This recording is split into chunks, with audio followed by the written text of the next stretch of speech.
Hello everyone, welcome to this another lecture for contract law. I hope आप सब लोग ठीक होंगे। आज के लेक्चर में हम एक बड़ा ही इम्पोर्टेंट सेक्शन जो है वो कवर अप करेंगे। आई होप सो कि हम इस लेक्चर में कवर अप कर लें। That is going to be consideration. Consideration का क्या मतलब होता है? कंसिडरेशन का मतलब होता है कि आपने जब भी कोई कॉन्ट्रैक्ट करना है तो उसमें आपने कुछ ना कुछ पे जरूर करना होगा। आपने कुछ ना कुछ सेक्रीफाइस जो है वो जरूर करनी होगी। ठीक है। कंसिडरेशन कहते हैं कि basically it is a sacrifice made by one party for purchasing promise. It is a sacrifice made by one party for purchasing promise of other party, right. So consideration क्या है? कंसिडरेशन सैक्रिफाइस है जो एक party करती है ताकि दूसरी party का प्रॉमिस फुलफिल किया जा सके। देखो, एक सप्लायर था, उसने मुझसे प्रॉमिस कर लिया, उसने कॉन्ट्रैक्ट कर लिया कि आपको मैं 1000 kg ऑफ यूनिट्स जो हैं वो प्रोवाइड करूंगा। अब वो मुझे किस बेसिस पे ये प्रोवाइड करेगा? तो वो कह रहा था भाई आपने 1000 पाउंड्स मुझे पे करने हैं, तो मैं सेक्रीफाइस ऑफ मनी करूंगा, मैं सेक्रीफाइस ऑफ अपना एसेट करूंगा, तब जाके मुझे दूसरी पार्टी का प्रॉमिस फुलफिल होगा। राइट। सो कंसिडरेशन का मतलब होता है वो अमाउंट, वो चीज, वो सेक्रीफाइस जो आप करते हो in order to obtain something, that is known as consideration. अब कंसिडरेशन में क्या क्या चीजें आ जाती हैं तो आपने याद रखना है। द वेरी फर्स्ट थिंग जो कंसिडरेशन में आता है that is sacrifice of resources. Sacrifice of resources में देखो, आपका कैश आ सकता है, ठीक है, आपके कोई से भी एसेट्स जो हैं वो आपके आ सकते हैं सैक्रिफाइस ऑफ रिसोर्स में। जो मैंने आपको भी एग्जांपल दी एसेट, वो आपकी सैक्रिफाइस ऑफ रिसोर्स थी जिसमें आप सैक्रिफाइस ऑफ एसेट करते हो। फिर जो दूसरी हमारे पास ऑप्शन आता है कंसिडरेशन का, that is a sacrifice of rights. ठीक है। सैक्रिफाइस ऑफ राइट, इसको हम डिटेल में देखेंगे बाद में। एंड नंबर 3 है एक्सेप्टेंस ऑफ ऑब्लिगेशन, कि आपको कोई चीज हासिल करनी है, उस चीज को हासिल करने के लिए you have to fulfil a task. अब जिस तरह हम ये कहते हैं कि अगर आपको, लेट्स से मैं ये कहता हूं कि अगर आपको जो है वो अच्छा खाना अगर खाना है तो उसके लिए आपको जॉब करनी पड़ेगी। तो the job is basically acceptance of an obligation. Right. So याद रखिएगा कि कंसिडरेशन जो है वो मैंडेटरी रिक्वायरमेंट है for the formation of a contract. Number, इसमें ये कुछ इंपॉर्टेंट पॉइंट्स में लिख रहा हूँ कि consideration is mandatory for formation of a valid contract. देखो, एक वैलिड कॉन्ट्रैक्ट मैंने आपको बताया था कि टू वे होता है, राइट। एक हाथ से गिव एंड दूसरे हाथ से टेक वाली सिचुएशन पे गिव एंड टेक। तो इसका मतलब है कि अगर आपको एक चीज मिल रही है via a contract, you have to give something against it in that contract.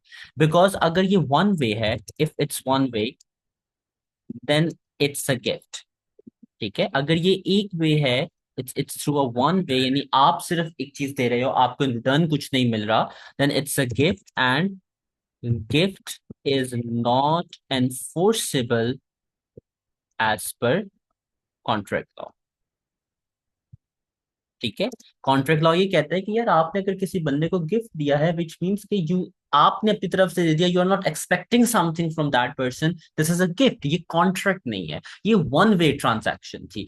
जबकि कॉन्ट्रैक्ट लॉ जो है वो टू वे ट्रांजैक्शंस में डील कर रहा होता है, और वो ये कहता है कि if you are giving something, you should be expecting a return from that. यानी अगर आप कुछ चीज दे रहे हो तो आप कंसिडरेशन, जो सेकंड बंदा है वो आपको कुछ ना कुछ पे करेगा। वो आपको कोई रिसोर्स पे करेगा, कोई कैश है, कोई एसेट वगैरह, वो अपने राइट्स को सैक्रिफाइस करेगा, या वो आपके किसी काम को करने की ऑब्लिगेशन एक्सेप्ट कर लेगा। ठीक है। आई होप सो यहां तक आप लोगों को समझ में आ गया होगा। तो याद रखिएगा, consideration is always a mandatory requirement for formation of a valid contract. And as per the UK law, as per the contract law, gifts जो होते हैं they are not enforceable, okay. But in normal situation gifts जो हैं वो enforceable नहीं होते, लेकिन enforceable वो तब होंगे, ये आप याद रख लीजिए एक बात, gifts are only enforceable if gift deed is created.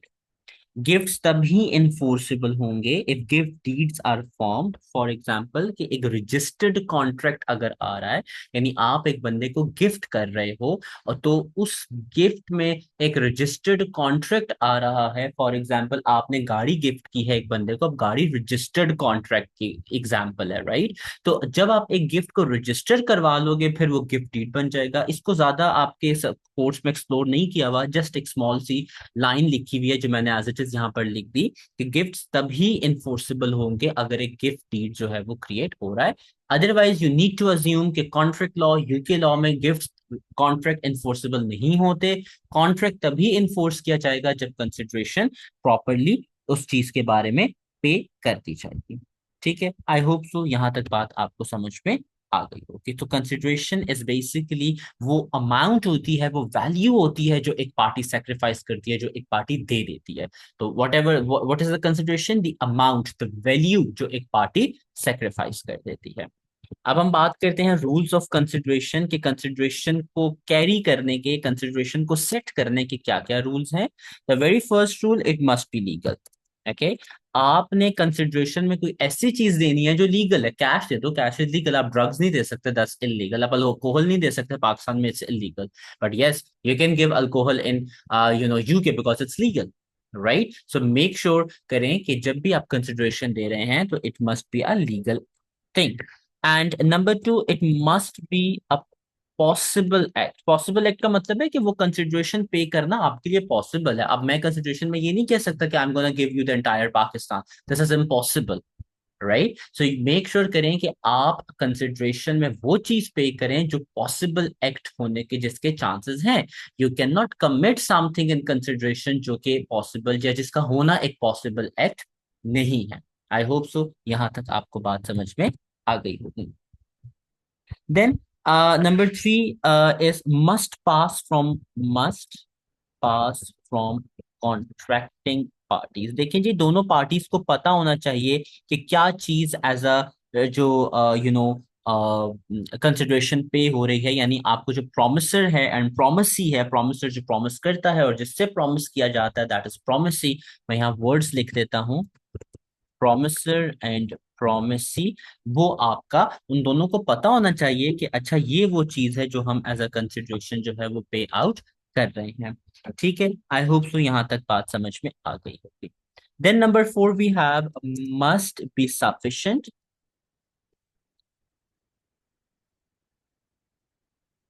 Must be sufficient and need not to be adequate. अच्छा जी, वो कहते हैं सफिशिएंट होनी चाहिए, एडिक्वेट नहीं होनी चाहिए। सफिशिएंट क्या होगा? सफिशिएंट का मतलब है कि आपने कुछ भी पे कर सकते हो। Okay, it's a very big terminology. There are two words आपने याद रखने हैं कि दो टर्मिनोलॉजीज है, एक है सफिशिएंट, एक है एडिक्वेट, राइट। सफिशिएंट का मतलब होता है कि आप जो जो प्रॉमिस आप ले रहे हो उसके बदले आप जो हो इतनी चीज पे करो जितनी रिक्वायरमेंट है। ठीक है, तो सफिशिएंट का जो जनरल मीनिंग होता है ना, दैट मीन्स के a quantity that meets a need और रिक्वायरमेंट। यानी जितनी अगले बंदे को जरूरत है उतनी आप जो है पे कर दो, सफिशिएंट होगी। यानी फॉर इंस्टेंस अगर मुझे दो रोटियां खानी है, मुझे तो अब मैं दो रोटियां ले रहा हूं, that is sufficient for me, right. Adequate का मतलब होता है मिनिमम, बेयर मिनिमम। ओके, जो मतलब लाइक बिल्कुल एक्सेप्टेबल जो चीज होती है। तो एक्सेप्टेबल में तो मैं ज्यादा भी एक्सेप्ट कर सकता हूँ, बट सफिशिएंट कितना होगा मेरे लिए? दो चीजें। ठीक है, तो फॉर इंस्टेंस लेट्स से कि मैं एक मैं जो हूँ एक फार्म सेल कर रहा हूँ, एक फार्म हाउस सेल कर रहा हूँ और उसकी कीमत है 1 CR, 1 करोड़। ठीक है, 1 करोड़ अगर मुझे मिल रहा है तो that is the sufficient amount.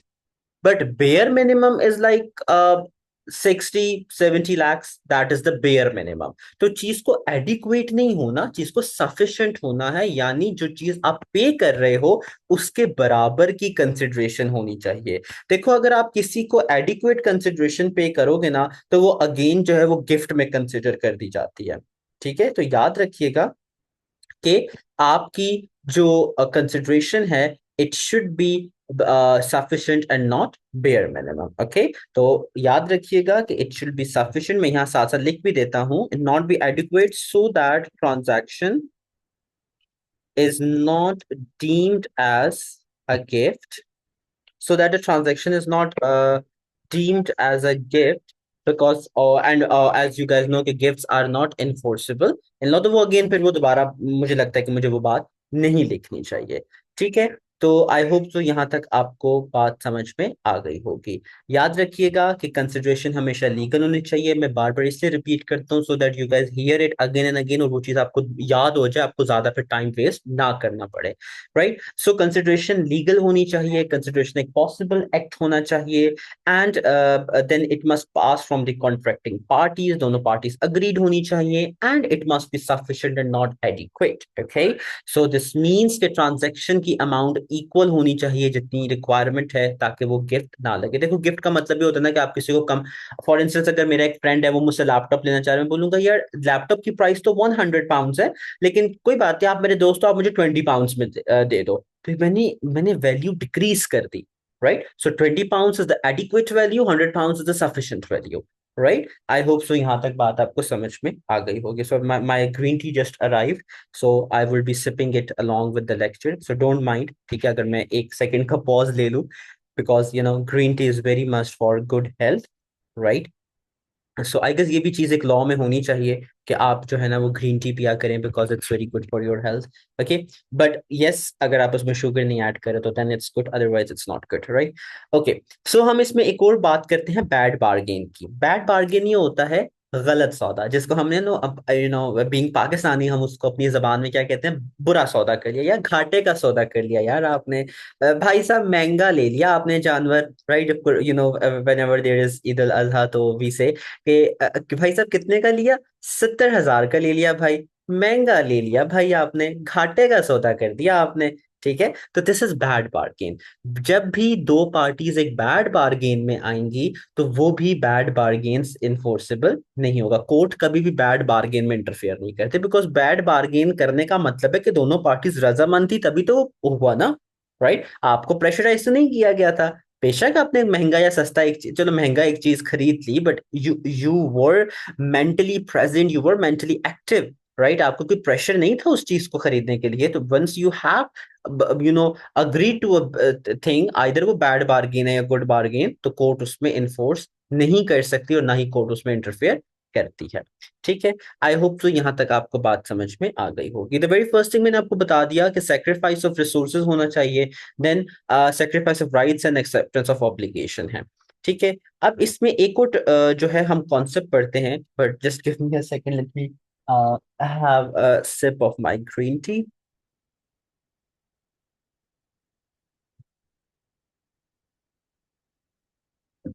Okay, sorry for the break, for the pause. अच्छा, अब इसमें हम जो बात करेंगे that is performance.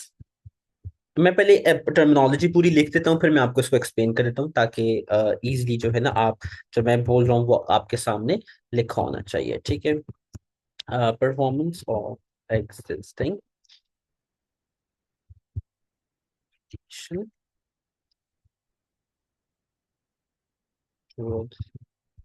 Same party,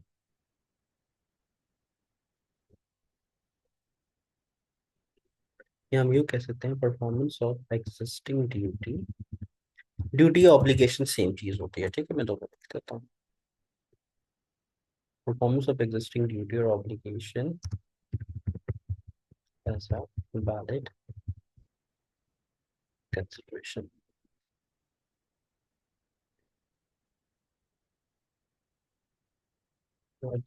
same party.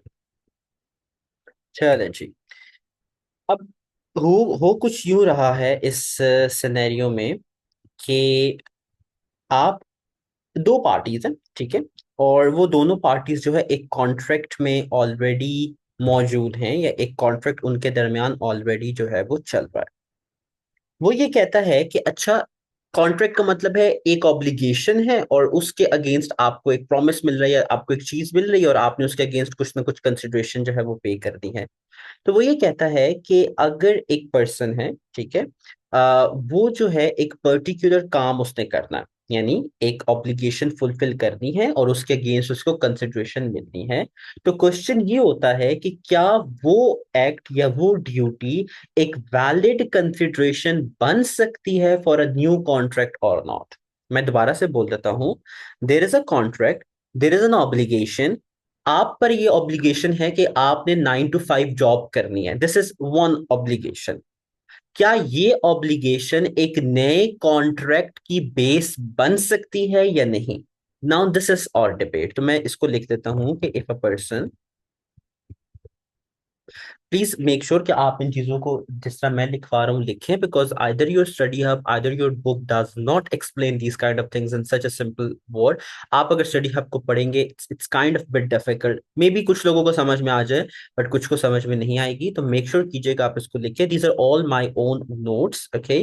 मैं इनको अपने पास पहले लिख लेता हूँ एंड देन मैं वहां से जो है आपको ड्यूरिंग द लेक्चर इसको एक्सप्लेन कर रहा होता हूँ, तो मेक श्योर कीजिएगा कि आप इसको जरूर लिखें। If a person is already, बहुत सिंपल सी इंग्लिश है, आप लोगों को समझ में आ जाएगा। Bound is already bound to perform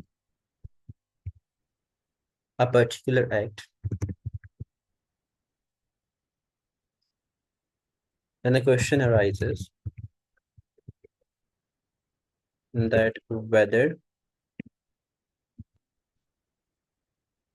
this act can become a valid consideration for a new contract or not। ठीक है, अब इसको आप पढ़िएगा, अब आपको बहुत इजीली समझ में आ जाएगा। एक बंदे ने एक टास्क करना है, okay, the person is bounded to do that task. क्या ये टास्क एक नए कॉन्ट्रैक्ट के लिए कंसिडरेशन बन सकता है या नहीं? तो there are two rules for that, okay. दो रूल्स हैं उसके लिए। रूल नंबर 1 जो है उसको हम कहते हैं जनरल रूल, या ओल्ड रूल भी हम इसको कह सकते हैं, ठीक है, इसको जनरल रूल या ओल्ड रूल भी कहते हैं।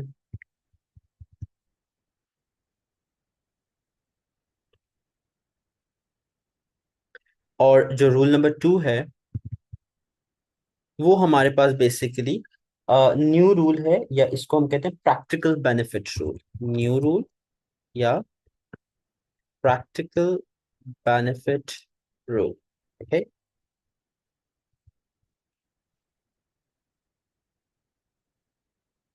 अच्छा देखें, अब रूल नंबर 1 क्या है?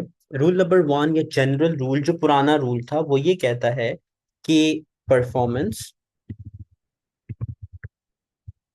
Of existing duty is not a valid consideration for new contract और प्रॉमिस। यानी एक काम जो आपने करना है, you are bound to to do that work पुराने कॉन्ट्रैक्ट की वजह से, वो काम एक नए कॉन्ट्रैक्ट की कंसिडरेशन नहीं बन सकता। ओल्ड रूल ये बात करता है, ठीक है।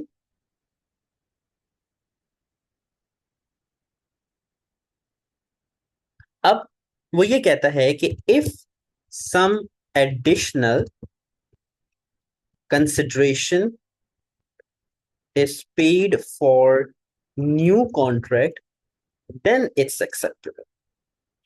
अगर आप उस काम के साथ कुछ नया, कुछ नई चीज पे आउट करो, तो वो आपकी एक वैलिड कंसिडरेशन जो है वो कंसिडर होगी। बड़ा ही आसान सा कॉन्सेप्ट है, इसकी कोई इम्प्लीकेशंस आपके कोर्स में नहीं है, जस्ट थ्योरेटिकल एक्सप्लेनेशन हैं, तो मैं भी थ्योरेटिकल पे ही स्टिक रहूंगा।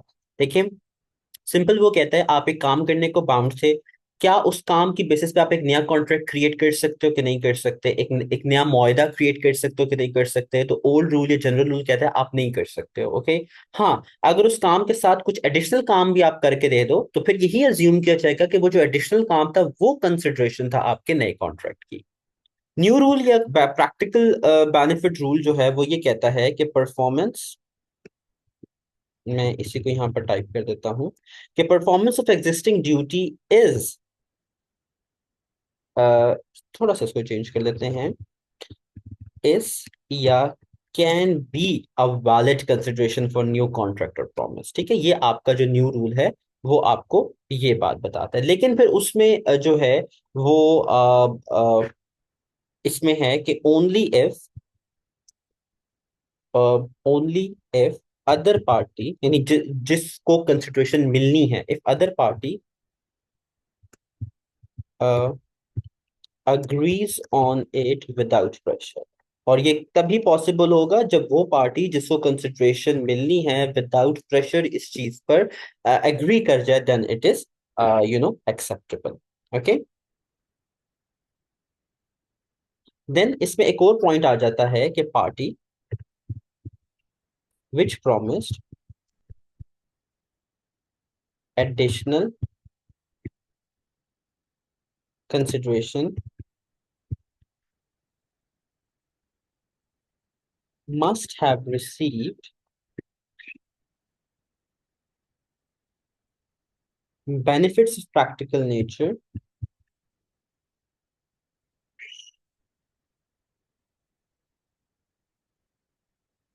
due to the existing।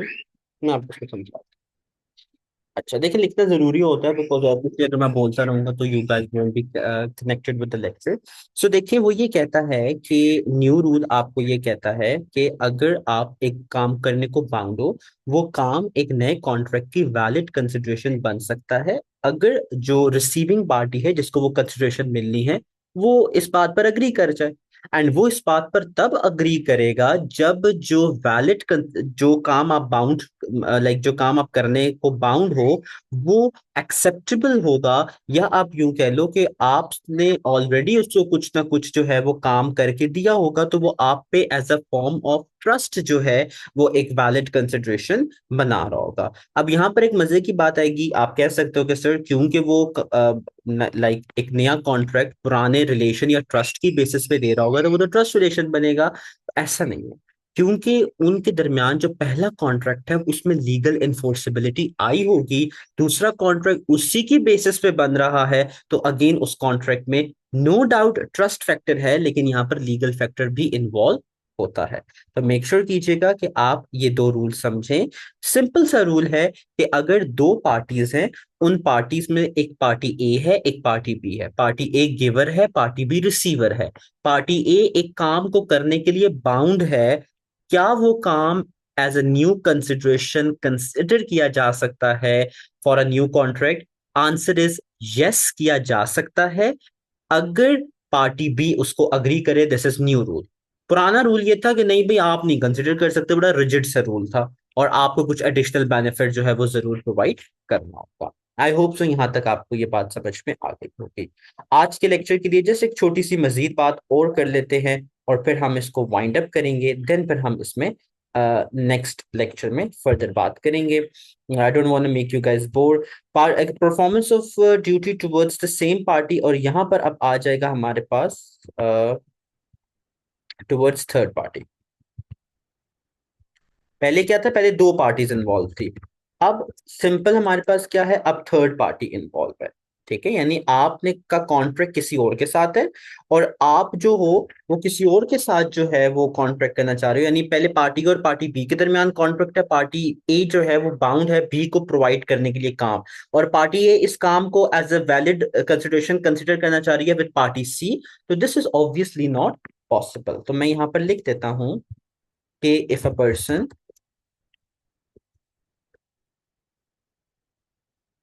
performs an act towards a new party,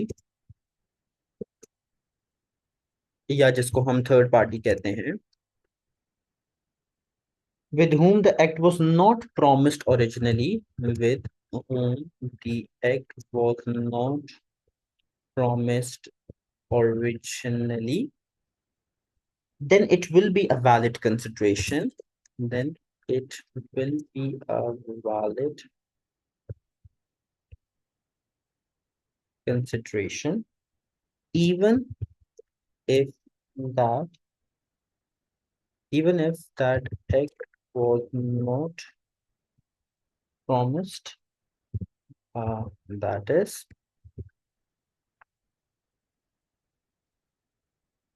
was an existing duty towards another party.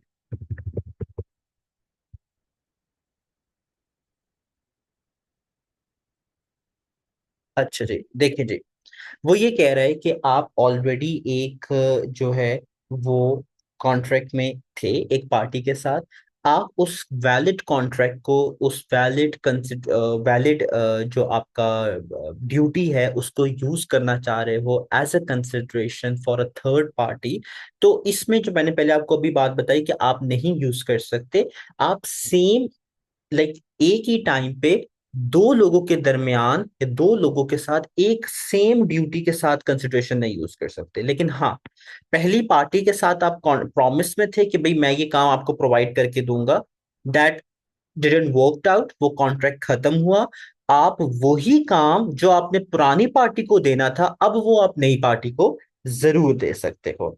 ठीक है, आई होप सो यहाँ तक आपको बात समझ में आ गई होगी। तो याद रखिएगा कि a valid consideration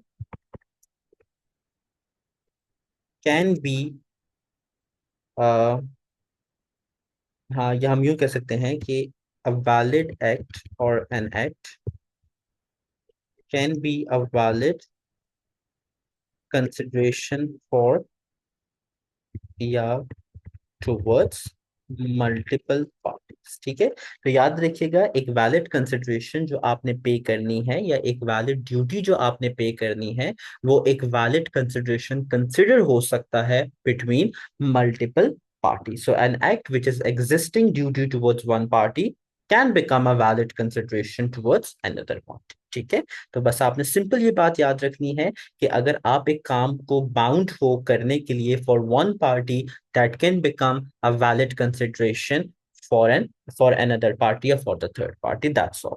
ठीक है, तो this was basically an introduction for the consideration section। हमने बात की what is consideration, और मैंने आपने याद रखनी है कि कौन सी तीन चीजें consideration के तौर पे आउट हो सकती हैं। फिर consideration जो है वो रूल्स क्या है उसके, आपने ये बात भी याद रखनी है। This can be easily tested in exams, 1 marks का आराम से इस पे एमसीक्यू आता होता है। फिर performance of existing duty as a valid consideration for the same party for the exist third party. आप इसको याद रखो या ना रखो, that will be not much of importance. बहुत कम इसमें से चीज टेस्ट होती है because this is just theory. ठीक है, इसके बाद जो हम चीजें पर बात करेंगे, that is basically sacrifice of rights, वो एक बहुत इंपॉर्टेंट जो है वो सेक्शन है। तो मेक श्योर कीजिएगा कि आप नेक्स्ट लेक्चर जो है वो जरूर जो है वो अटेंड करें। Thank you so much, take care and have a good day, bye.